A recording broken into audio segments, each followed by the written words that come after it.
ठीक है, चलिए स्टार्ट करा जाए। कहाँ पे हम लोग पहुंचे? देखो खत्म होने पर है लगभग। क्लियर? हाँ, ये कहाँ तक हम लोग पहुंच गए थे? एक जिला एक खेल। हाँ, क्लियर? ये कहाँ तक पहुंचे हम लोग? अभी हम दूसरा क्वेश्चन पूछेंगे बीच बीच से, ठीक है? सब चीजें पूछते रहेंगे। कहाँ तक उत्तर में खेलने नहीं आए थे ना?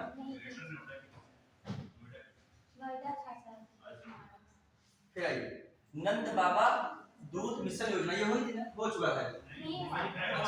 अच्छा, उत्तर प्रदेश सरकार द्वारा दुग्ध उत्पाद को डेयरी सहकारी समितियों के माध्यम से गांव में उचित मूल्य पर अपना दूध बेचने की सुविधा प्रदान करने हेतु इस योजना की शुरुआत हुई। आप ये देख लेगा योजना की शुरुआत कब हुई थी, याद रखिएगा कब हुई थी। योजना का सन जरूर पूछता है बच्चों, ठीक है? फिर आइए, उत्तर प्रदेश मातृभूमि योजना, याद रखिएगा। उत्तर प्रदेश के मुख्यमंत्री योगी आदित्यनाथ द्वारा इंदिरा गांधी प्रतिष्ठान लखनऊ में इस योजना का क्या हुआ है? शुभारंभ हुआ। तो याद रखिएगा कहां पे हुआ, ये याद रखिएगा उत्तर प्रदेश मातृभूमि योजना का शुभारंभ कहां हुआ? याद रखिएगा कहां हुआ है? लखनऊ में। कहां हुआ? लखनऊ।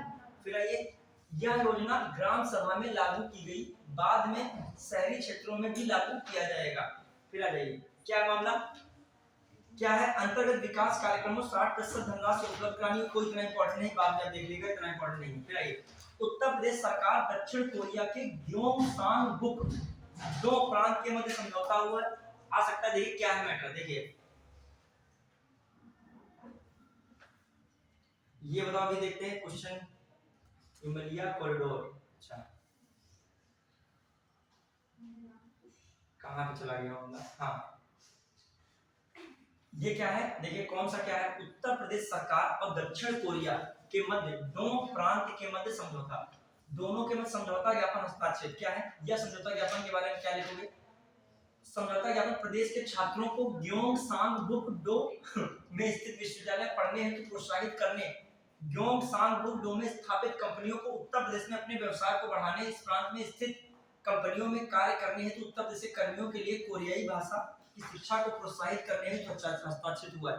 हाल ही में कह देगा, ऐसे लिख देगा, ग्योमसांगबुक डो में स्थित विश्वविद्यालय के मध्य उत्तर प्रदेश सरकार द्वारा समझौता हुआ है। यह विश्वविद्यालय किस देश से संबंधित है? संबद्ध है। कौन सा देश लगाओगे? बस दक्षिण कोरिया। जापान वाला लगा दोगे, चीन लगा दोगे, सब ऑप्शन क्यों सोम करके सब वैसे ही लगेंगे तुमको, ठीक है? आइए अगला, राष्ट्रीय जलवायु सम्मेलन, बहुत इंपॉर्टेंट। कहां पर राष्ट्रीय जलवायु सम्मेलन हुआ है? बहुत इंपॉर्टेंट। ये चीजें आती हैं, कंफ्यूजन बहुत हाई लेवल हो जाता है। फिर स्कूल चलो अभियान कौन सा है? क्या है मामला? 2023 को मुख्यमंत्री ने स्कूल चलो अभियान 2023 विशेष रोग संचारी नियंत्रण अभियान का शुभारंभ किया। याद रखिएगा, तारीख भी याद रखिएगा, कौन सा है? 1 अप्रैल 2023 को क्या हुआ? स्कूल चलो अभियान 2023। फिर अगला क्या लिखा है? विशेष रोग संचारी नियंत्रण अभियान का शुभारंभ किया है। अगला, इसी साथ एनसीईआरटी द्वारा विकसित स्कूल रेडीनेस कैलेंडर तथा शिक्षक मैनुअल का विमोचन किया गया। इसके अतिरिक्त मिशन शक्ति के अंतर्गत बालिकाओं के आत्मरक्षा के गुण सिखाने हेतु रानी लक्ष्मीबाई आत्मरक्षा प्रशिक्षण कार्यक्रम का शुभारंभ तथा आत्मरक्षा प्रशिक्षण मॉड्यूल का विमोचन किया गया। ठीक है, तो क्वेश्चन आ सकता है, मिशन शक्ति के तहत बालिकाओं की आत्मरक्षा हेतु कौन सा जो है प्रशिक्षण कार्यक्रम शुभारंभ किया गया? रानी लक्ष्मीबाई आत्मरक्षा प्रशिक्षण कार्यक्रम, याद रखिएगा। अगला, गौरतलब है कि प्रदेश में स्कूल चलो अभियान का शुभारंभ कब किया गया था? 1 जुलाई 2017 को किया गया था। ठीक है, तो याद रखिएगा। हाँ ठीक, चलिए अगला, तो याद रखिएगा स्कूल चलो अभियान जो पहली बार कब स्टार्ट किया गया था भारत उत्तर प्रदेश में? 1 जुलाई 2017। फिर ये कहां पे लोग पहुंचे? अब आते हैं हम लोग रेशम कृषि मेला। अब बताओ रेशम कृषि मेला कहाँ लगाओगे? वाराणसी जो लगा देंगे। रेशम की साड़ियाँ कहाँ फेमस है? वाराणसी में है। कहाँ का? गोरखपुर। गोरखपुर मंडल में 60 टन रेशम उत्पादन होता है, जिसे बढ़कर कितना करने का लक्ष्य रखा गया? 600 टन। उत्तर प्रदेश में 3 प्रकार के रेशम। सहतूती कहाँ का है? गोरखपुर। कानपुर जो है आपका कौन है? एरी। कानपुर टसल कहाँ का है? सोनभद्र। याद रख लीजिएगा, कठिन पेपर बने तो मैच दी कॉलम रख दे, इधर रहेगा रेशमी, फिर टसल, फिर रख दे एरी। तो जो रेशम वाला सहतूती वाला कहाँ है? गोरखपुर। और एरी वाला कानपुर। टसर कहाँ का है? सोनभद्र। ठीक है, वन वर्ल्ड टीबी समिट 2023 का आयोजन कहाँ हुआ है? उद्घाटन कहाँ किया गया? वाराणसी में किया गया। वन वर्ल्ड टीबी समिट 2023 का उद्घाटन कहाँ हुआ है? वाराणसी में। विश्व क्षय रोग दिवस के अवसर पर किया गया, ये भी याद रखिएगा। विश्व क्षय रोग दिवस 2023 का विषय का हाँ हम क्षय रोग समाप्त कर सकते हैं। इस समिट का आयोजन केंद्रीय स्वास्थ्य एवं परिवार कल्याण मंत्रालय स्टॉप टीबी पार्टनरशिप द्वारा किया गया। रखेगा टीबी मुक्त पंचायत पहल का भी शुभारंभ याद रखेगा, इंपॉर्टेंट है। वन वर्ल्ड टीबी समिट का आयोजन कहाँ किया गया? वाराणसी। क्लियर। और इसमें क्या 2023 का विषय था हाँ हम क्षय रोग क्या कर सकते हैं? समाप्त कर सकते हैं। Yes we can end TB. फिर आ जाइए, प्रधानमंत्री ने वाराणसी में राष्ट्रीय रोग नियंत्रण एवं उच्च नियंत्रण प्रयोगशाला में केंद्र की आधारशिला रखी। Metropolitan public health surveillance unit हेतु साइट का उद्घाटन किया गया। कोई मतलब नहीं। आइए, इतना नहीं इंपॉर्टेंट था। खेलो इंडिया यूनिवर्सिटी गेम्स बहुत इंपॉर्टेंट है। खेलो इंडिया यूनिवर्सिटी गेम्स क्या है? 2023 के बाद खेलो इंडिया यूनिवर्सिटी गेम्स का आयोजन कहाँ किया गया? उत्तर प्रदेश में किया गया। कौन सा संस्करण? तीसरा संस्करण। ठीक है, उत्तर प्रदेश में पहली बार खेलो इंडिया यूनिवर्सिटी गेम्स का आयोजन किया गया। इंपॉर्टेंट है, पूछा जाएगा किन जिलों में किया गया, ये बहुत इंपॉर्टेंट है। कौन है? गोरखपुर। ये आया भी ये क्वेश्चन कहीं ना कहीं, ठीक है, और कंफ्यूज कर दिया गया था। गोरखपुर है, फिर वाराणसी है, फिर कौन है? लखनऊ भी है, और गौतम बुद्ध नगर। याद रखिएगा, लखनऊ योगी जी क्षेत्र समझिएगा, गोरखपुर लखनऊ योगी जी मुख्यमंत्री चुके हैं, ऐसे याद करिए। वाराणसी कौन है? पीएम का है, और एक क्षेत्र बच रहा है कौन? गौतम बुद्ध नगर। लखनऊ, गोरखपुर, गौतम बुद्ध नगर और वाराणसी। कंफ्यूज ना हो जाइए, कैसे भी सार्टिक बना रख लीजिए, ठीक है। फिर आइए, एशिया की सबसे बड़ी मल्टी प्रोडक्ट पैंट फैक्ट्री कहाँ बनाई गई? लगा नहीं पाओगे, मल्टी जो है कहाँ? हरदोई। ठीक है, मल्टी प्रोडक्ट पेंट्स फैक्ट्री का उद्घाटन किया गया। फैक्ट्री बर्जर समूह की है। उत्तर प्रदेश खेल नीति 2023, ये भी देख लीजिएगा क्या रहा है मामला। मार्च 2023 में उत्तर प्रदेश मंत्रिमंडल द्वारा उत्तर प्रदेश खेल नीति 2023 को मंजूरी क्या की गई है? प्रदान की गई है। इस नीति से जुड़ी रणनीतियों और पहलुओं के प्रभावी कार्यान्वयन हेतु राज्य खेल प्राधिकरण की स्थापना की जाएगी। याद रखिएगा, क्वेश्चन आ जाएगा, उत्तर प्रदेश खेल नीति 2023 के तहत संदेश लिखा और राज्य खेल प्राधिकरण की स्थापना की जाएगी। बिल्कुल बात क्या है? सही है। इस नीति के अंतर्गत खिलाड़ियों को 3 श्रेणियों में ग्रास रूट स्तर के खिलाड़ी, विकासात्मक स्तर के खिलाड़ी तथा उच्च स्तर के खिलाड़ी के रूप में वर्गीकृत किया जाएगा। ग्रास रूट स्तर, फिर कौन सा है? विकासात्मक स्तर, और फिर कौन है? उच्च स्तर। 3 स्तरों में खिलाड़ी विकसित किया जाएगा। आइए अगला, राज्य सरकार द्वारा 10 करोड़ रुपए के प्रारंभिक कोष के साथ राज्य सरकार में खेलों के लिए उत्तर प्रदेश खेल विकास कोष बनाया जाएगा। क्वेश्चन है, उत्तर प्रदेश जो खेल नीति 2023 के तहत उत्तर प्रदेश खेल विकास कोष की स्थापना की जाएगी। बिल्कुल बात सही है। फिर कहा जाए इसमें 10 करोड़ रुपए इसमें रखा जाएगा, ये भी बात क्या है? बिल्कुल सही है। क्लियर। फिर इस खेल नीति में ई स्पोर्ट्स को भी शामिल किया गया है। ठीक है, याद रखिएगा। हाँ, इंपॉर्टेंट है, पूछा जाता है। जो उत्तर प्रदेश हाल ही में उत्तर प्रदेश खेल नीति 2023 का जो प्रस्ताव रखा गया है, उसमें क्या क्या बातें हुई हैं? सबसे पहले राज्य खेल प्राधिकरण बनेगा, और क्या इंपॉर्टेंट से बात है, उसमें 3 स्तर के खिलाड़ियों को विकास किया जाएगा। कैसा? एक ग्रास रूट स्तर होगा, एक विकासात्मक होगा, एक कैसे स्तर होगा? उच्च स्तर होगा। और उत्तर प्रदेश जो कौन सा खेल विकास कोष बनेगा, उसके कितना रुपया भी पहले में अनुमानित किया गया, रखा गया है? 10 करोड़। छोटी चीजें पूछी जाती है, क्योंकि खेल नीति बदलाव है, बहुत बड़ा बदलाव है। जैसे उत्तर प्रदेश पर्यटन नीति, उत्तर प्रदेश खेल नीति, उत्तर प्रदेश जैव ऊर्जा नीति, ये सब बहुत चीजें पूछी जाती हैं। प्रीलिम्स तो दोगे, कभी भविष्य में मेंस भी दोगे तो लिखोगे, उसमें पूछा जाता है। हाँ, कालिंजर महोत्सव 2023, कालिंजर कहाँ पर है? बांदा जिले में। ठीक है, इस अवसर पर मुख्यमंत्री ने कालिंजर महोत्सव 2023 को राजकीय महोत्सव के रूप में मान्यता दी है। क्वेश्चन आ सकता है, हाल ही में मुख्यमंत्री द्वारा राजकीय महोत्सव के रूप में किसे मान्यता दी गई है? आ जाएगा, ताज महोत्सव, दुनिया भर के महोत्सव लिखेंगे, कौन लगाओगे? कालिंजर महोत्सव। जानिए कालिंजर में किसकी मृत्यु हुई थी? कालिंजर के दुर्ग में किसकी मृत्यु हुई थी? बम फटने से। उसने फिर एक सेंटेंस कहा था, एक मुट्ठी बाजरा के चक्कर में मैंने अपना पूरा साम्राज्य खो दिया। शेरशाह सूरी, याद आया? शेरशाह सूरी 1545 40-45 के करीब हुई है उसकी मृत्यु, याद है? 1545 में शायद। कालिंजर दुर्ग फेमस है, याद रखिएगा कि हिस्ट्री का चीज था। इमलिया कॉरिडोर गांव उत्तर प्रदेश के बलरामपुर जिले के थारू आबादी वाले गांव में राज्य का पहला आदिवासी संग्रहालय बनाया गया। क्लियर, याद रखिएगा। कौन सा गांव है? इमलिया कॉरिडोर गांव, याद रखिएगा। ये क्या है? उत्तर प्रदेश के कहां पर? बलरामपुर जिले के थारू आबादी वाले गांव में राज्य का पहला आदिवासी संग्रहालय बनाया गया। याद रखेगा।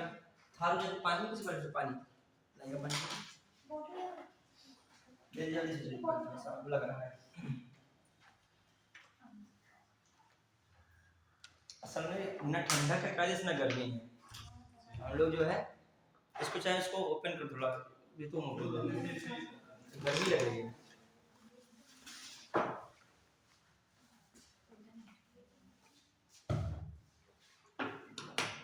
चलिए स्टार्ट हो जाए। इसको डालते हैं, गर्मी है ही। हम लोग ठंडक सुबह लगा रहा ठंड है, इतने टाइम गर्मी लगी है। चलो फिर देखते हैं फिर बाद। हाँ क्या है, उत्तर प्रदेश के बलरामपुर इंपॉर्टेंट क्या है, पहला आदिवासी संग्रहालय कहाँ पे स्थापित किया रहा है, बलरामपुर जिले। कहाँ कौन सी आबादी वाला है, थारू। बस खत्म होने वाला है। थारू जनजाति की जीवन तो विविध सांस्कृतिक और जीवन शैली पर केंद्रीय यह संग्रहालय 5.5 एकड़ में क्या है, विस्तारित है। फिर आ जाइए, देखो ये भी बहुत इंपॉर्टेंट है। उत्तर प्रदेश खाद्य प्रसंस्करण उद्योग नीति 2023 देख लिया क्या है मैटर। 2023 है, इसका मेन मामला क्या है, आगामी 5 वर्ष यह नीति आने तक संपूर्ण प्रदेश में प्रभावी होगी। इस नीति का उद्देश्य क्या है, कृषि उपज के प्रसंस्करण में बढ़ोतरी। ये फैन नहीं चलता है, सर चलता है सर नीचे नहीं है। सेकंड कोई नहीं है इसका connection. Sir plug plug button दबाओ। अच्छा अरे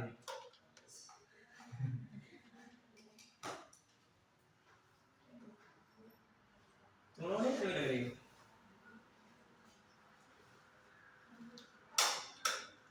ठीक देखते हैं हम लोग क्या है इस नीति के, तो पूरा मैटर दिया है, ये देख लीजिएगा क्या मैटर है इसमें।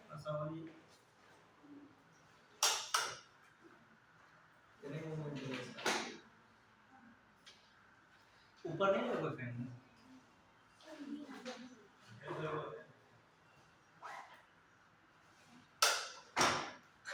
चलिए हाँ, अब जो है पूरा प्लान हो चुका है, इसमें देखिए क्या है। हाँ, इस नीति का उद्देश्य प्रदेश में क्या है, कृषि उपज के प्रसंस्करण में बढ़ोतरी करना, और ये सब लिखा हुआ है। फिर आ जाइए हम लोग देखते हैं, सबसे लंबे समय तक क्या है मुख्यमंत्री रहने का रिकॉर्ड किसका रहा है, बताइए कौन आया है, योगी आदित्यनाथ हो गए। फिर आइए हम लोग देखते हैं श्रेयस हरीश। श्रेयस हरीश का मैटर क्या आया है, प्रधानमंत्री नरेंद्र मोदी ने लखनऊ में आयोजित उत्तर प्रदेश वैश्विक निवेशक सम्मेलन के दौरान सबसे युवा मोटर रेसर कौन है, श्रेयस हरीश को सम्मानित किया। क्लियर, ये भी याद रखेगा। याद रखेगा श्रेयस हरीश का मामला क्या है, क्वेश्चन आ सकता है। हाल ही में प्रधानमंत्री नरेंद्र मोदी द्वारा सबसे युवा मोटर बाइक रेसर किसको सम्मानित किया गया है, कौन है, श्रेयस हरीश। बंगलुरु निवासी हरीश विश्व रेस में क्वालिफाई करने वाले पहले भारतीय, याद रखिएगा। फिर आइए कला सिवनुक जो है, कला सिनको AK 2030 एसआर राइफल, ये भी पूछा लगता है क्या मामला, जो AK 203 एसआर राइफल कोरबा आयुध फैक्ट्री में, ये कहां पर है, ये अमेठी में स्थित कोरबा आयुध फैक्ट्री में ये क्या AK 203 एसआर राइफलों का क्या किया गया, उत्पादन प्रारंभ किया गया। क्वेश्चन आ सकता है एसआर कौन सी है, 203 AK 203 एसआर राइफल का उत्पादन प्रोडक्शन कहां पे स्टार्ट किया गया, अमेठी में, याद रखिएगा। हाँ फिर अगला हम देखते हैं इसमें, भारत रूस संयुक्त उपक्रम Indo Russian rifles private limited company, ये सब लिखा हुआ है, ये याद रखिएगा किसका है, ये संयुक्त उपक्रम एसके जो है एसआर 203, ये कौन से किसके संबंधित उपक्रम है, भारत और रूस, याद रखिएगा। ज्ञातव्य हो कि अमेठी के मुंशीगंज में एसॉल्ट राइफल्स की यूनिट का काम शिलान्यास प्रधानमंत्री नरेंद्र मोदी ने 3 मार्च 2019 को आरंभ किया। ये भी इंपॉर्टेंट है। अब देखो एग्जाम तुम्हारे पास बिल्कुल है नहीं टाइम, जैसे मान लीजिए आज के दिन तुमने क्या किया, अपने आप से मूल्यांकन करो। सच बता रहा हूँ कि आपका एग्जाम क्या है, 17 मार्च को पीसीएस लगा है। आप दूसरे के लिए मत पढ़िए, अपने लिए पढ़िए। मान लीजिए आपने कुछ नहीं किया तो आप इससे पहले पढ़ रहे होंगे, नहीं यही कर डाला कि हमने यूपी की एक बार क्या मेन घटनाएं क्या कर डाली, देख डाली, नहीं समझे, फायदे किसी सोचा, अपना फायदा देखो। अब मैं जो है आपको क्या, ये नहीं मैं एक कोई घटना पकड़ लेता हूँ उसको 1 घंटा चर्चा करता हूँ, उससे फायदा कोई होता। आपको जो है जिद दो, अब 5 लाख या 10 लाख है, उसमें 3-4 हजार बुलाए जाते हैं पीसीएस में, इसमें तो इतने ही बुलाए जाते हैं, क्योंकि वो जो है पढ़ाई के लिए क्या है, डेडिकेट है। हालांकि 10-5 हजार भागे खराब होती तो उधर उधर नंबर रहता, नहीं आ पाते, वो अगले में आ जाएंगे, नहीं अगले उसके अगले में आ जाएंगे। लेकिन जो डेडिकेशन से पढ़ता है कभी ना कभी इसको रिजल्ट क्या है मिलेगा। अब मान लीजिए आज का दिन है, आप जो है कहीं से यूपी करंट अफेयर पढ़ोगे, ये नहीं पढ़ोगे कहीं और पढ़ोगे, और कहीं और पढ़ोगे नहीं 17 तक पढ़ोगे। सबसे बड़ी बात क्या है, एग्जाम हॉल में जाने से पहले पहले तक पढ़ना पड़ेगा। वो समय लगा रहे हो, पता लगा ऐसी स्थिति ना आ जाए कि तुम दुनिया भर का करंट पढ़ रहे हो, यूपी की ना पढ़ रहे हो। मान लिया आप यूपी पढ़ भी ले रहे हो, तो जो पढ़ा हुआ बंदा वो दोबारा पढ़ेगा, उसके दिमाग में और बैठेगा कहाँ कालिंजर था, कहाँ को जो हरीश श्रेयस थे, तुम वहां पे हो जाओगे कंफ्यूज, कहीं अयोध्या लगाना होगा, क्या लगाओगे मतलब। यही तो प्रॉब्लम्स आती है पढ़ने वाले लड़के का। लास्ट में प्रॉब्लम है कंफ्यूजन, और कंफ्यूजन हमेशा दो पे रहता है। किस पे रहता है, इस पेपर में भी देख ले, सब में क्या है, दो पे जरूर कंफ्यूजन है। अब बताइए जो बच्चे अपना नहीं दे रहे हैं, एग्जाम हॉल में बैठेंगे, अब नहीं हम लोग फटाफट क्या करना है, अभी ये करंट यूपी खत्म हो गया, पूछ लेंगे एक बार, अभी मैं तुरंत एक बार क्या कर रहा हूँ, अभ्यास कर डालूंगा। क्या कर रहा हूँ, जितने भी नौसेना अभ्यास है उससे भी एक क्वेश्चन पक्का है, जितने नौसेना का, जितने वायुसेना, थल सेना और नौसेना। पढ़ना तो वही, आज नहीं पढ़ोगे, कल नहीं पढ़ोगे, 17 मार्च तक पढ़ के जुड़ जाओगे। नहीं जा रहे हो तो क्वेश्चन अपने कम कर रहे हो, सीधा मतलब इसी का रिजल्ट दिखेगा, देख लेना। आया है इस समीक्षा अधिकारी में, नंद बाबा मिशन आया है, जो आपका फिलिस्तीन मुद्दा आया, सब आया। क्या नहीं पूछा है, खालिस्तान वाला मैटर आया, क्या नहीं, सबका पूछा गया। अब वही जो है, अब पढ़ लेंगे तब पढ़ लेंगे। ओवर स्मार्ट, देखो दो टाइप के लोगों को फेलियर ज्यादा रहता है, एक बिल्कुल बेवकूफ होते हैं, एक जो ज्यादा क्या होते हैं, काबिल होते हैं। दोनों में बहुत दिक्कत आती है, काबिलियत ज्यादा भी दिक्कत है, और एक देखा होगा मध्यम मध्यम लड़का पढ़ता रहता है एकदम चमक के उठता है। चलिए आइए, कहाँ पे गणतंत्र दिवस, उत्तर प्रदेश की झांकी में क्या मैटर है, रक्षा मंत्री द्वारा गणतंत्र दिवस इसमें देखेगा। पिछली बार उत्तर प्रदेश की झांकी को फर्स्ट स्थान मिला था, इस बार नहीं मिला, कंफ्यूजन हो जाएगा। अयोध्या दीपोत्सव विषय पर आधारित झांकी को तीसरा स्थान मिला है। कौन सा स्थान मिला है, गणतंत्र दिवस में तीसरा। फिर गणतंत्र दिवस परेड 2022 में उत्तर प्रदेश की एक जिला एक उत्पाद और काशी विश्वनाथ धाम विषय पर आधारित झांकी को प्रथम स्थान प्राप्त हुआ। लेकिन कब हुआ था, 2022 में, याद रखेगा। पद्म पुरस्कार 2022 में क्या मिला, उत्तर प्रदेश की एक जिला एक उत्पाद और काशी विश्वनाथ धाम विषय पर, एक जिला एक उत्पाद और काशी विश्वनाथ धाम पर आधारित झांकी को प्रथम स्थान मिला। आइए, बहुत इंपॉर्टेंट पद्म पुरस्कार 2023 में उत्तर प्रदेश से कौन किसको मिला है, ठीक है। पद्म विभूषण जो उत्तर प्रदेश से किसको मिला है, मुलायम सिंह यादव, ठीक है। फिर आइए, पद्म श्री राधा चरण गुप्ता को मिला है, ये भी बहुत इंपॉर्टेंट है, क्लियर। फिर आ रहा है मामला, देख लीजिए कौन कौन नाम है, दिलसाद है, अरविंद कुमार है, उमा शंकर पांडे है, मनोरंजन है, ऋतिक सान्याल है, और विश्वनाथ प्रसाद तिवारी है। विश्वनाथ है, ऋतिक है, मनोरंजन है, उमा शंकर है, अरविंद है, राधाचरण। एक बार नाम सोची निगाह में देख लीजिए, आ जाए उत्तर प्रदेश के इनमें से किसको जो है पद्म श्री पुरस्कार मिला है, ठीक है। पद्म विभूषण में उत्तर प्रदेश किसको मिला है, मुलायम सिंह यादव, ठीक है। उत्तर प्रदेश मिलेट्स बहुत इंपॉर्टेंट है, पुनरुद्धार कार्यक्रम, ये मैटर कहाँ पे, मिलेट्स तो पहले जानिए, ये ज्वार है, बाजरा है, कोंदो है, सावा है, रागी है, मडुआ है। कहेगा इनमें से बताइए कौन से मिलेट्स में आते हैं फसलें, तो तुम रागी मडुआ कोंदो जानते ही नहीं हो, कि ज्वार बाजरा जान रहे हो कहाँ है, कोंदो सावा रागी मडुआ ये सब है किसमें आती है, मिलेट्स में। फिर आइए, उत्तर प्रदेश मिलेट्स पुनरुद्धार कार्यक्रम के संचालन के प्रस्ताव को क्या दी गई, मंजूरी प्रदान की गई है। फिर देखिए क्या इंपॉर्टेंट है, इस नवीन योजना को 2023 से 27 तक संचालित किया जाने का प्रस्ताव है। बहुत इंपॉर्टेंट बात है, वहां लिखो मडुआ की फसल है एक, मतलब उसी में आता है। बहुत सारी अपने तरफ नहीं होती, बहुत सारे आपको पश्चिम यूपी बुंदेलखंड क्षेत्र में मिलेंगी। जो मोटे अनाज की फसलें आपको अपने साइड में कम मिलती हैं, क्योंकि अपने साइड में पानी व्यवस्था ज्यादा अच्छी है। जहाँ पानी इत्यादि कम होता है वहां पर कौन फसल ज्यादा मिलती है, वो ये मिलेगी आपकी मोटे अनाज वाली फसलें। और भारत सरकार बड़ी होशियार है इस मामले में, क्योंकि उसको पता था इस वर्ष और शायद आने वाला वर्ष उसमें बारिश क्या होगी, कम होगी, अल नीनो का प्रभाव बताया जा रहा है। तो इसके कारण क्या बारिश कम, तो कॉमन सी बात है क्या, सबसे ज्यादा मार किस पे पड़ेगी, गेहूं और चावल। हालांकि उत्पादन रिकॉर्ड तोड़ हुआ है चावल और गेहूं का फिर इस बार, ठीक है, तो इस वाला देखोगे। लेकिन वो एक मोटा अनाज जो आपका है वो भी आगे आ सके, मेन स्ट्रीम में आ सके। गेहूं चावल बहुत प्रमोट हो चुका है, इसको मेन स्ट्रीम में लाना चाह रहे हैं। और दूसरी बात, इसमें प्रोटीन वगैरह ज्यादा होती है, क्योंकि जितना भी आपका प्रोटीन पाउडर है, कोई भी चीजें बनती हैं सेरेलैक और सब में क्या पड़ता है, मोटे अनाज का ही सब मामला है, क्लियर। फिर आइए, हाँ इसमें जो है क्या कार्यक्रम में क्या 5 वर्षों की अवधि में अनुमानित आकलित व्यय लगभग 146 करोड़ रुपए है।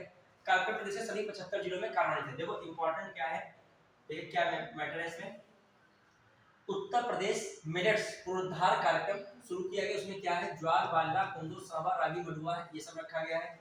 इसका सबसे मेन बात ये है कि इसको जो योजना चलाई जाएगी ये कितने तक रहेगी, 2023 से, ये इंपॉर्टेंट बात है, वहां 30 तक लिख देगा, 28 लिख देगा, कितना होना चाहिए 27। फिर इंपॉर्टेंट क्या बात है, 5 वर्षों की अवधि में लगभग कितने करोड़ रुपए लिया जाएगा, 186 करोड़। फिर आइए, प्रदेश के सभी 75 जिलों में क्रियान्वित किया जाएगा। कैसे एग्जाम नहीं निकलेगा निगेटिव, तो किसी को सोचना ही नहीं चाहिए। अपने आप में तुम खुद बहुत बड़ी ताकत हो। जैसे सब लोग सोचते परेशान लगते हैं पीसीएस नहीं, कैसे नहीं निकलेगा पीसीएस, मेंस तक पहुंचोगे। तुमने अपने अंदर यदि सोच लिया है कि हमें हर हालत में प्लान बना लिया कि हिस्ट्री के पीवाईक्यू सॉल्व करके जाना है, समझ के आना है, तुमने प्लान बना लिया भूगोल का सॉल्व करके जाना है, फिजिकल भूगोल, कॉस्मिक भूगोल, जो कॉस्मोलॉजी वाली, जो इंडियन ज्योग्राफी हो चाहे, सब फिनिश करके जाना है, पूरा मैप क्लियर करके जाना है, पूरा यूपी करंट देखना है। ये सब ने जो मैगजीन बताई इसको भी कायदे से सर पढ़ाए हो तो कायदे से पढ़ें, इसके बाद भी अंडरस्टैंडिंग करें। मतलब कैसे नहीं होगा, ये नेगेटिव सोचना ही नहीं है तुम्हें। या तुम 100 पोस्ट हो तब भी सोचो उसमें, ये नहीं होता है। आप पढ़ कैसे, अब देखो पढ़ने का मतलब, अब अंदर की बात पूछेगा 10 लाख फार्म पड़ा हुआ, 9 लाख फार्म बाहर हो गया, यही लाइन से। कौन सी लाइन से बाहर हो गया?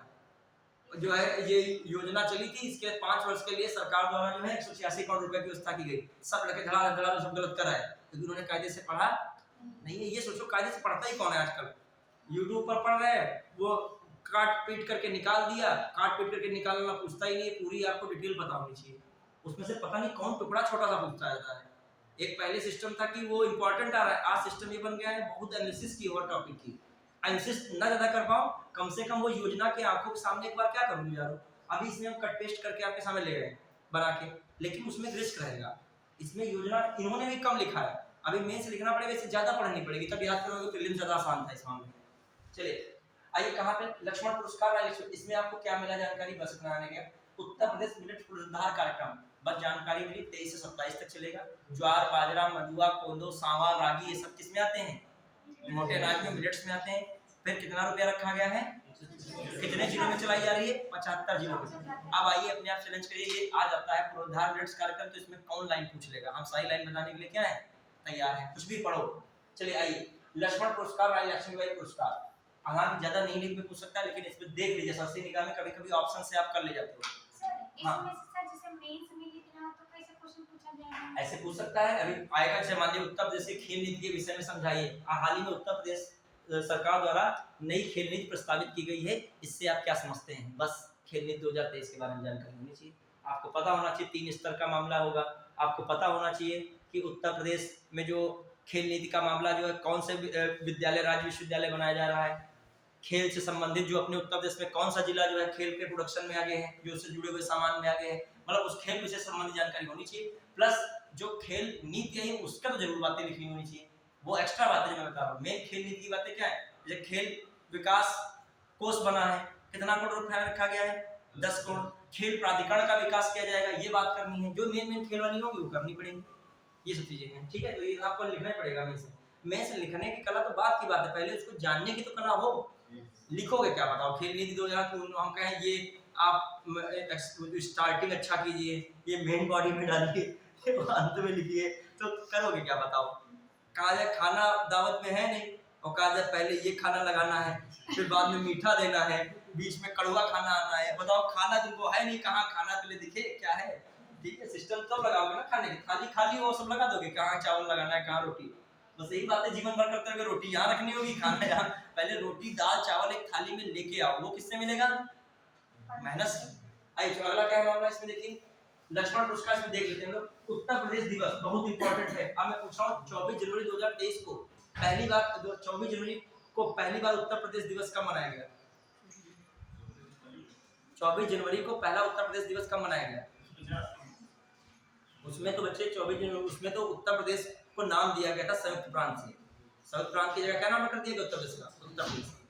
ये आया क्वेश्चन है 2018 में, याद रखिएगा 24 जनवरी 2018 को पहला उत्तर प्रदेश दिवस मनाया गया था मुख्यमंत्री योगी आदित्यनाथ द्वारा, याद रखिएगा, जुड़ लीजिए हैं। फिर आइए 2023 को उत्तर प्रदेश, अब ये आ गया 25 जनवरी 2023 को उत्तर प्रदेश दिवस मनाया गया। उसमें कार्यक्रम की छोटी सी गलती उसने कर दी, कौन तारीख लिख दी वहां पे? 25 जनवरी को। 25 जनवरी को क्या मनाया था? राष्ट्रीय मतदाता दिवस। और ये 24 जनवरी छोटी छोटी चीजों पर ध्यान रखिए। आइए क्या मामला, समारोह के अवसर पर उत्तर प्रदेश की राज्यपाल आनंदीबेन पटेल और मुख्यमंत्री योगी आदित्यनाथ ने लक्ष्मण पुरस्कार और रानी लक्ष्मीबाई पुरस्कार 21-22, 20-21 और 21-22 के पुरस्कार विजेताओं को प्रदान किया। अब देखिएगा 20-21, 21-22 के लिए कुल 12 खिलाड़ियों को लक्ष्मण पुरस्कार और रानी लक्ष्मीबाई पुरस्कार क्या किए गए? सम्मानित किया गया है, ठीक है, याद रखिएगा। रानी लक्ष्मीबाई पुरस्कार 2020-21 नेहा कश्यप और ज्योति शुक्ला को, देख लेगा। 2021 का नेशनल पुरस्कार कौन, एक बार नाम देख लो। नेहा कश्यप है और कौन है, ज्योति शुक्ला है। नेहा कश्यप वुशु से है, ज्योति शुक्ला किससे, हैंडबॉल से। फिर लक्ष्मण पुरस्कार में कौन मिला है 2021, राहुल सिंह को जनार्दन सिंह यादव। याद रखिएगा, राहुल सिंह, मोहित यादव और जनार्दन सिंह यादव। राहुल, मोहित और जनार्दन, याद रखिएगा कौन है लक्ष्मण पुरस्कार 2021। लेकिन 2021 और ये पूछे जाने की संभावना कम है। पूछा कौन जा सकता है 21 22 से, थोड़ा देख लीजिए कौन है, तरुणा शर्मा है और कौन, मनीषा भाटिया। तो देख लीजिए बस राय लक्ष्मी पुरस्कार हाल ही में किसको मिला, आप सारे पुरस्कार पढ़ गए, वहां से पूछ रहा है कौन सा पुरस्कार, राय लक्ष्मी पुरस्कार कौन है, मनीषा भाटिया और तरुणा शर्मा। तरुणा किससे है, जूडो से, मनीषा भाटिया किससे, वुशु से। आइए लक्ष्मण पुरस्कार में कौन पाया है, मोहम्मद आरिफ, ठीक है, राधे श्याम सिंह, सुहास एलवाई, दीपेंद्र सिंह, विवेक चिकारा। आप एक बार देख सकते हो, मोहम्मद है, मोहम्मद आरिफ है, राधे श्याम सिंह है, दीपेंद्र सिंह है और कौन है, सुहास है और कौन है, विवेक चिकारा है। देख लो विवेक चिकारा खेल, चिकारा है तीरंदाजी करेंगे, ठीक है, और जो है दीपेंद्र सिंह क्या करेंगे, दिव्यांग वर्ग में पाए हैं, निशानेबाजी में। ये सब देखो दिव्यांग लोग ज्यादा पाए हैं, सुहास हो चाहे दीपेंद्र हो चाहे आपका कौन है, विवेक हो, तीनों किसमें पाए हैं, दिव्यांग में, ठीक है। मोहम्मद आरिफ और जो है राधे श्याम, ये दिव्यांग में नहीं है, ये वेटरन वर्ग है हॉकी में, और ये किसमें है, एथलेटिक्स में। फिर आइए आरोहिणी पहल प्रशिक्षण कार्यक्रम, इंपॉर्टेंट ये भी है। ये क्या पूछा जाता है, उत्तर प्रदेश ने राज्य के सभी 746 कस्तूरबा गांधी विद्यालयों में लड़कियों की सुरक्षा के लिए आरोहिणी पहल प्रशिक्षण कार्यक्रम शुरू किया। याद रखेगा 746 कस्तूरबा गांधी विद्यालयों में लड़कियों की सुरक्षा के लिए आरोहिणी पहल प्रशिक्षण कार्यक्रम शुरू किया। ये संख्या याद रखेगा, पूछ सकता है कितने कस्तूरबा गांधी बालिका विद्यालयों में लड़कियों की सुरक्षा के लिए आरोहिणी पहल प्रशिक्षण कार्यक्रम शुरू किया गया, 746, ठीक है। फिर आइए, इस अभियान का उद्देश्य लड़कियों को अपने अधिकारों की आवाज उठाने में सक्षम बनाना। आरोहिणी कार्यक्रम में 3 चरणों में लागू होगा। पहले चरण में शिक्षकों को प्रशिक्षण दिया जाएगा। प्रशिक्षण प्राप्त करने के पश्चात प्रत्येक कस्तूरबा गांधी विद्यालय के 2 शिक्षक छात्राओं को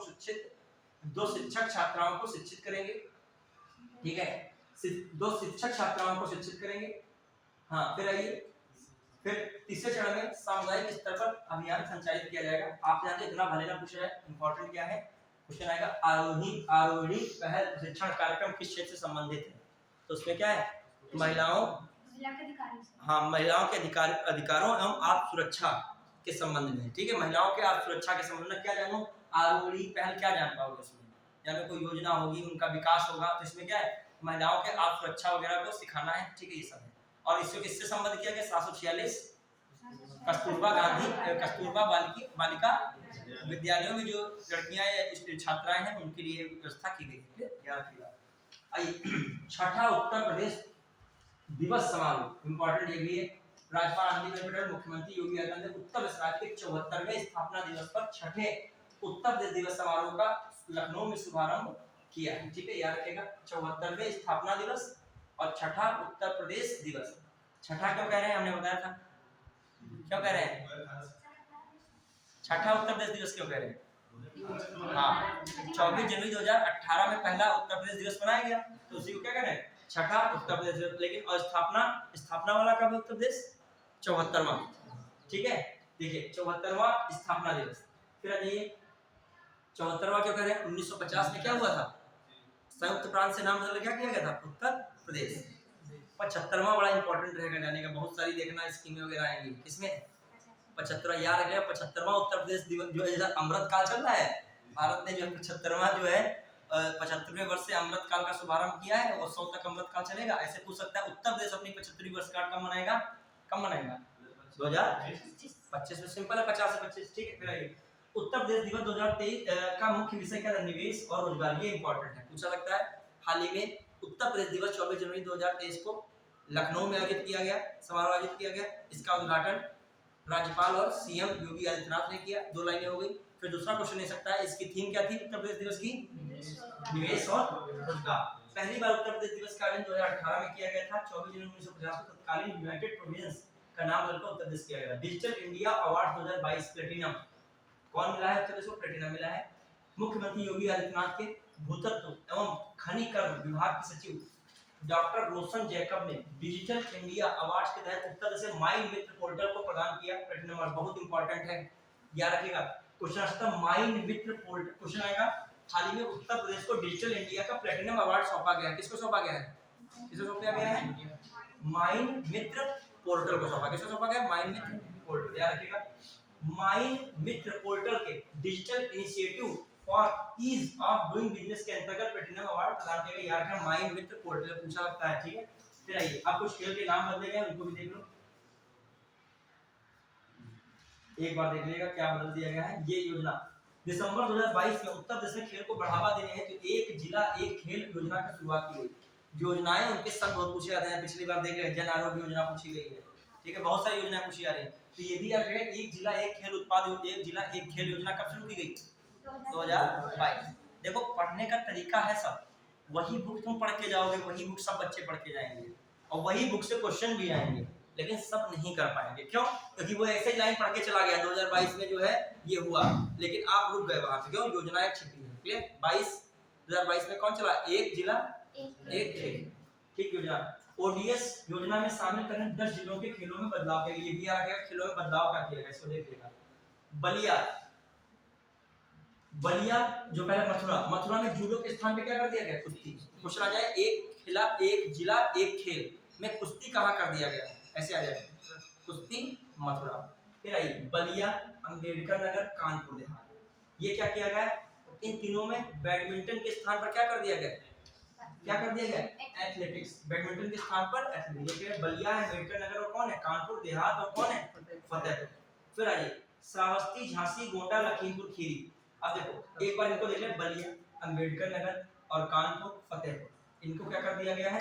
बलिया अंबेडकर नगर कानपुर फतेहपुर, इनको क्या कर दिया गया? बैडमिंटन कर दिया गया, ठीक है, याद रखिएगा। फिर आइए श्रावस्ती को क्या किया गया? बैडमिंटन के स्थान पर क्या कर दिया? कबड्डी, ठीक, याद रखिएगा। कुश्ती कहाँ हुआ था? मथुरा में। श्रावस्ती में क्या हो गया है? कबड्डी। झांसी में क्या कर दिया है? झांसी अब मेजर ध्यानचंद झांसी से संबंधित है, तो झांसी कहाँ? झांसी में क्या कर दिया गया? हॉकी। क्या किया गया? हॉकी। और गोंडा में भी हॉकी और लखीमपुर खीरी में भी क्या है? हॉकी। फिर बहराइच में क्या है? बैडमिंटन के स्थान पर क्या कर दिया? फुटबॉल। खेलों से संबंधित जिले कौन है? कुश्ती कहाँ? वाराणसी, गोरखपुर, चंदौली, बागपत, आजमगढ़। ऐसे देख लीजिएगा, इतना इंपॉर्टेंट याद नहीं रख पाओगे, देखना बस। अब हम लोग देख रहे हैं जो आपका एक बार साइज वाला छोटा था उसको भी देख लीजिए। अच्छा एक बार इस सरसरी निगाह से कौन क्या बना है उसको देख लीजिए। अभी समीक्षा लिखा गया ये लाइन आई है जया वर्मा सिन्हा, ठीक है, ये भी कई नियुक्ति जरूर आती है, तो आप इसमें ज्यादा मत डीप में जाइए, बस नॉर्मल तरीके से देख लीजिए कौन क्या हुआ है, ठीक है। हाँ 10-15 मिनट छोड़ दें क्लास को, इतना टाइम हो चुका होगा तो छोड़ देंगे। अभी हो गया, बस 5-6 मिनट में छोड़ देते। एक बार आया है देख लेना राष्ट्रपति बहुत सरसरी निगाह से। पता है तुमको? पता है लास्ट 15 मिनट में जब आप एग्जाम हॉल में वहां घुसने के बीच का समय होता है उस समय दिमाग की स्पीड 6G से ऊपर होती है, समझ रहे? क्योंकि तुमको किताब दी जाए 200 पन्ने की, तुम 50 पन्ने खत्म करते फटाफट फटाफट, तुम बस राष्ट्रीय व्यक्ति नियुक्ति और उस टाइम की जब फंस भी जाती है। ऐसा नहीं होता है, बहुत सारी चीजें ऐसी होती हैं कि जो लास्ट का 1 घंटा होता है जो बच्चे ने वही बातें करने निकाल दिया किसी से। देखो लोगों कैपेसिटी में लोग कहते हैं कि पेपर से पहले बहुत फ्रेश माइंड रहो, सब सही है हुआ, लेकिन इसमें कौन सा फ्रेश माइंड तुम्हारा चला जाएगा? पर सरसरी निगाह से क्या तुम निफ्टी जड़ से नहीं पढ़ते गए, तुम इंडेक्स जड़ से नहीं पढ़ते गए, तुम्हारे सामने निगाह में आ गया जलवायु परिवर्तन सूचकांक में भारत एकदम था कौन से नंबर पे? 7वीं रैंक आई, तुम्हारी आंखों के सामने पड़ा एकदम वहां पे तुम्हारा दिख रहा है 7वीं रैंक ही दिख रही है, अब तुम जड़ से छोड़े बैठे हो। और 10-15 क्वेश्चन का फायदा हो जाता है क्योंकि लास्ट के 1-2 घंटे तुम्हारे घर में कोई ट्रेजेडी हो गई, तुम नहीं पढ़ पाए और तुमको पता था सर ने करंट अफेयर एक बार कहा था देख के जाने को, अब तुम चाहे रास्ते में पढ़ो चाहे धक्का खा के पढ़ो चाहे कैसे पढ़ो, एग्जाम हॉल में घुसने से पहले क्या हो पढ़ के जाओ उस चीज को। क्लियर? देखिए फायदा ना देखो बहुत जल्दी हम लोग 5 मिनट देखा कैसे खत्म कर लेंगे। नीना सिंह क्या हुए? नीना सिंह को सीआईएसएफ की महानिदेशक का पदभार दिया गया है, नीना सिंह याद रखिएगा। Uma Shekhar international institute for unification private law, बस आप देखिए प्राइवेट लॉ में गवर्निंग काउंसिल के लिए चुनी गई कौन है? याद रखिएगा उमा शेखर, इंपॉर्टेंट पूछा जाता है इंस्टीट्यूट ऑफ यूनिफिकेशन, आप भूल जाइएगा। आप प्राइवेट लॉ में कौन सी जो है गवर्निंग काउंसिल के चुनी गई? उमा शेखर। फिर भारत की पहली महिला अधिकारी पूछा जा सकता है, याद रखिएगा। फिर एक बार पढ़िए international institute for the unification of private law की गवर्निंग काउंसिल में चुनी जाने वाली पहली महिला कौन है? उमा शेखर। फिर इस पद पर चयनित होने वाली भारत की पहली महिला अधिकारी अभी याद नहीं, इनका क्या हो गया? निधन हो गया। अब देखो निधन में तो ये याद कर लिया करो, पिछली बार भी क्वेश्चन क्या आया है? मृत्यु की सीरीज पढ़नी पड़ेगी सबकी, फिर महामृत्यु सीरीज चलेगी सबकी, ठीक है। फिर आइए 23 नवंबर को क्या हुआ है? किसकी मृत्यु हो गई है? पहली महिला न्यायाधीश। फिर आइए उच्चतम न्यायालय की पहली महिला न्यायाधीश रही है, फिर क्या मामला है? वह पहली मुस्लिम महिला न्यायाधीश भी थी। चलिए, हाँ, उच्चतम न्यायालय में 3 नए न्यायाधीश हैं। कौन कौन है? सतीश चंद्र शर्मा रहे, जॉर्ज मसीह आ गए हैं और संदीप मेहता ने शपथ ग्रहण किया है। इस प्रकार उच्चतम न्यायालय में न्यायाधीशों की संख्या कितनी है? 34 अनुमन्य हो गई है, जो थी एक मुख्य न्यायाधीश और 33 अन्य न्यायाधीश। किस अधिनियम द्वारा जो है न्यायाधीशों की संख्या इतनी रही है? न्यायाधीश संशोधन अधिनियम कौन सा था? 2019। इसमें कर दिया गया 31 से कितने, इसमें वर्तमान में कितने? 34। उसमें 33 किए गए थे। कितने किए गए? एक तो हमेशा सीजीआई तो रहेगा ही रहेगा, बढ़ाओ घटाओ तो अलग बात है, सीजीआई को उसमें ये हो सकते हैं। आइए, हीरालाल समारिया बहुत इंपॉर्टेंट है। ये क्या बने हैं? मुख्य सूचना आयुक्त। बस ऐसे एक बार देखते सस्ती निगाह में जाइएगा। ठीक, अंशुली जनजाति में पहले व्यक्ति है तब लिखा है, ठीक है। इसका क्या हुआ? ये इनका क्या हुआ? निधन हुआ। बताओ, इनका निधन सबने पढ़ा हुआ, इस चीज पे किसी ने फोकस नहीं किया है। सीक्वेंस थोड़ी तरह कोई पता है। बताओ, सितंबर में इनका निधन हुआ है और किसका हुआ था निधन? उनका कब हुआ था? फातिमा जो है, कौन है? नवंबर। सितंबर में उनका है तो जो है नवंबर, ठीक है, याद रखिएगा। फिर जया वर्मा सिन्हा, याद रखिए, रेलवे बोर्ड की अध्यक्ष बनी है और मुख्य कार्यकारी अधिकारी के रूप में क्या किया उन्होंने? पदभार ग्रहण किया। प्रीति अग्रवाल क्या बनी? आईआईटी मद्रास के पहले विदेशी कैंपस आईआईटी जंजीबार की निदेशक नियुक्ति। बहुत इंपॉर्टेंट है, क्वेश्चन आएगा जंजीबार में जो है किस आईआईटी का जो विदेशी कैंपस जो है लगा हुआ है, या आईआईटी मद्रास ने कहां पर अपना विदेशी कैंपस या परिसर स्थापित किया है? कहां पे? जंजीबार, तंजानिया, ठीक है, तंजानिया जंजीबार, याद रखिएगा। ये जो है आईआईटी की पहली महिला निदेशक बनी, याद रखिएगा। आईआईटी की पहली महिला निदेशक कौन बनी है? प्रीति अग्रवाल। अजय सिंह, याद रखिए, कौन है? कोई मतलब है खास? एसोचैम इंडिया के नए अध्यक्ष बने हैं वीवी सुब्रमण्यम, बहुत इंपॉर्टेंट, वीवीआर सुब्रमण्यम, मुख्य कार्यकारी अधिकारी हैं किसके? नीति आयोग के, ठीक है। स्थान लिया है किसका? परमेश्वरन अय्यर का लिया है। और वर्तमान उपाध्यक्ष याद रखिएगा, उपाध्यक्ष कौन चल रहे हैं? सुमन बेरी है। नीति आयोग के उपाध्यक्ष कौन है? सुमन बेरी। और जो ये नीति आयोग के कार्यकारी अधिकारी सुब्रमण्यम है। वास्तु, ये इनके भी निधन हो गया है। बालकृष्ण विठलदास दोषी, बहुत बड़े इंपॉर्टेंट व्यक्ति थे वास्तुकला में, प्रतिजन आर्किटेक्चर जो है आर्किटेक्चर पुरस्कार जीत चुके थे 2018 में। तो इनका क्या निधन, इनका कब हुआ? जनवरी 2023 में। फिर आइए, अब ये बुक्स वगैरह लिखी हैं। अच्छा, इनके भी जो अभी नियुक्ति वगैरह है, अब देखो कुछ 1-2 मिनट के इंपॉर्टेंट चीजें बस इसके साथ खत्म कर रहे हैं। देखिए, प्रमोद अग्रवाल बॉम्बे स्टॉक एक्सचेंज के नए अध्यक्ष बने, इतना इंपॉर्टेंट नहीं है। प्रेरणा दिवसली क्या बनी है? भारतीय नौसेना पर तैनात होने वाली पहली महिला अधिकारी है। याद रखिएगा, पूछा सकता है। जो प्रेरणा दिवसली क्वेश्चन आएगा, भारतीय नौसेना युद्धपोत पर तैनात होने वाली पहली महिला अधिकारी, मतलब युद्धपोत पर तैनात होने वाली पहली महिला अधिकारी कौन बनी है?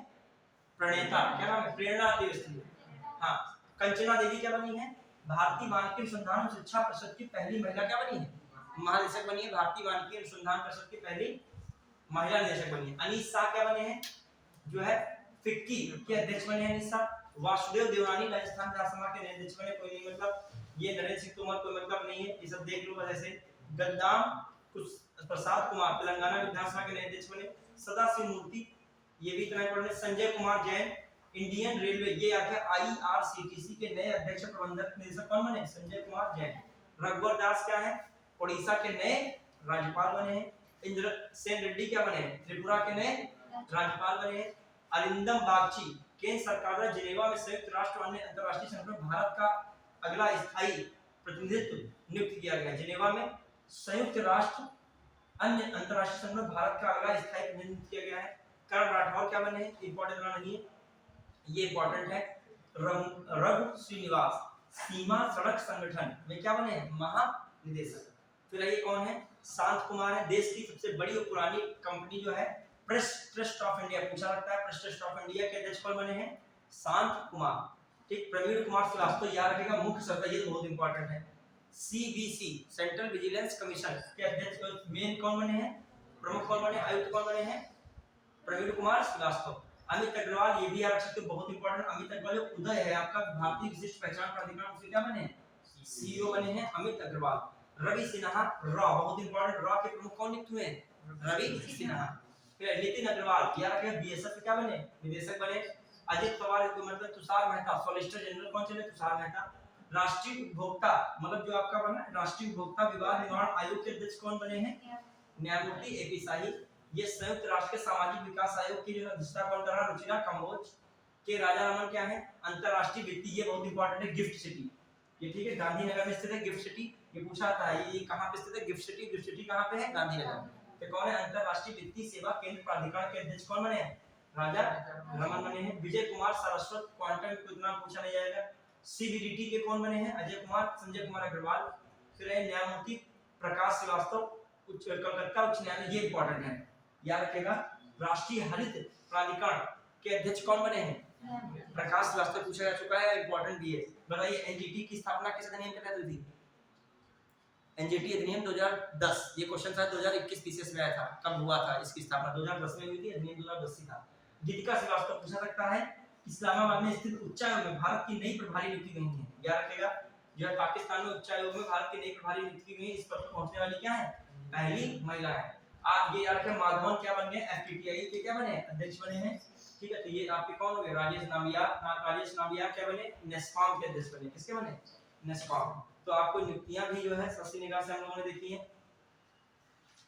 अब प्रवीण सूद क्या बने? सीबीआई के क्या बन गए हैं? नए निदेशक बन गए। ये प्रतिस्पर्धा आयोग के कौन बने हैं? रवनीत कौर बने हैं। परमिंदर चोपड़ा किसके बन गए हैं? किसके हैं? पावर फाइनेंस कॉर्पोरेशन के अध्यक्ष हैं, ठीक है। मनोज सोनी, या तो आपको सबको पता होगा, यूपीएससी कौन अध्यक्ष है? मनोज सोनी है। न्यायमूर्ति गोगानी है, ये सब कोई इतना इंपॉर्टेंट नहीं है। अरविंद पनगड़िया, याद रखिएगा, नालंदा विश्वविद्यालय के चांसलर बन गए हैं। अजीत मोहंती कौन है? परमाणु ऊर्जा के आयोग के अध्यक्ष बने। तो इस तरीके से हम लोगों ने देख लिया था, ये सब मृत्यु वगैरह लोग वाले लोग हैं। अब जो है अगले दिन जब करंट अफेयर वगैरह रखेंगे तो लगभग मेन इसकी चीजें कवर कर डालेंगे। देखिए एक बार आप लोग कुछ करंट अफेयर, कुछ नहीं, 2 मैगजीन करंट अफेयर कायदे से पढ़ के जाइए। जब यहाँ पढ़ते हो ना तो बीच में कोई डिस्टर्बेंस नहीं होता है और लगातार स्पीड से पढ़ते हो, टारगेट भी पूरा क्या होता है? कवर। ऐसे आप टारगेट पूरा करते हो कि आधा पढ़ा फिर किताब को बंद कर दिया वहीं से,